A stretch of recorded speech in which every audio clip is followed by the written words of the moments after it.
here's the next project. 6.7 Cummins turbo diesel.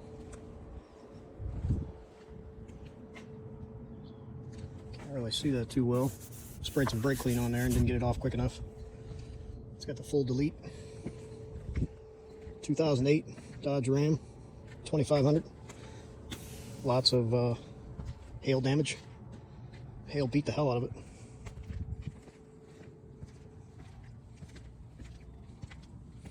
So, got a whole bunch of stuff to work on. Redo a bunch of stuff.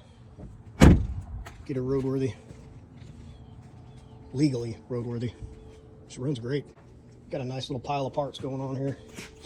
Almost have everything in the mail to do. Got tail lights, seat covers,